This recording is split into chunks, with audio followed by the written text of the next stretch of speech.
In this world, suffering is an objective reality. Whether we accept it or not, it appears at every stage of life.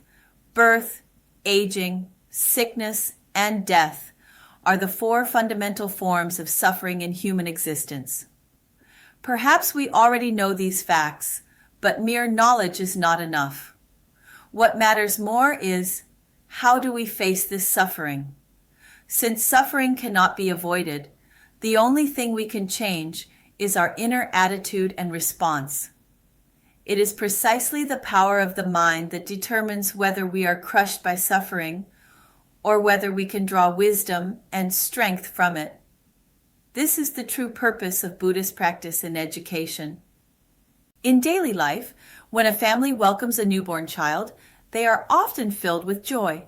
Relatives and friends celebrate, bring gifts, and the parents immerse themselves in happiness.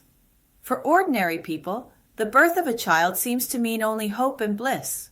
Yet if we remain only at the surface of joy, we overlook the other side of the truth, suffering. The mother endures hardship and risk in childbirth, while the newborn greets the world with discomfort and cries, often hidden behind the atmosphere of celebration. Practitioners, however, learn to observe reality as it is. Even within joy, there is suffering. Only with such clear observation can one see the truth of life, that birth carries not only joy, but also the seeds of pain.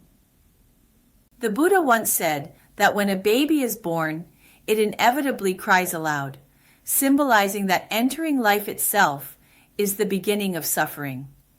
In the Durga Agama Sutra, it is recorded that the process of childbirth is difficult, causing pain to both mother and child. Birth means facing the challenges of survival and the conditions of the environment. This is the suffering of birth. Careful reflection shows that suffering is almost always present at the very start of life. Babies do not come into the world with laughter, but with tears. As we grow, that first cry seems to transform into an inner weeping that continues throughout our lives. To survive, humans are endlessly striving for food, clothing, shelter, medicine, love, education, and countless desires. If not for being born into this imperfect world, such suffering would not exist. Even society itself suffers from birth.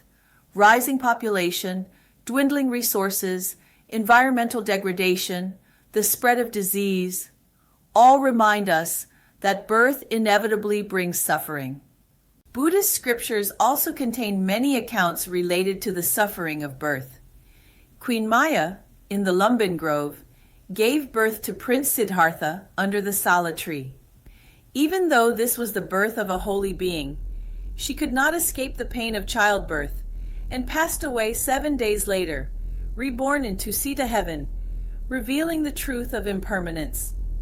In the Jataka tales, the Buddha described his countless past lives. Whether born as a human or an animal, birth was always accompanied by vulnerability and danger. A fawn newly born could be caught by hunters. A bird breaking from its shell could be devoured if left unprotected. Even in the Buddha's own family, Yashodhara, when giving birth to Rahula, endured the pain of 10 months of pregnancy and labor, despite her status as a royal princess. These examples show us birth is not only the beginning of joy, but also the starting point of suffering. To understand this does not mean to sink into pessimism, but rather to help practitioners deeply realize the imperfection of life, to give rise to the mind of renunciation, to inspire courage in practice, and ultimately to set foot on the path of liberation.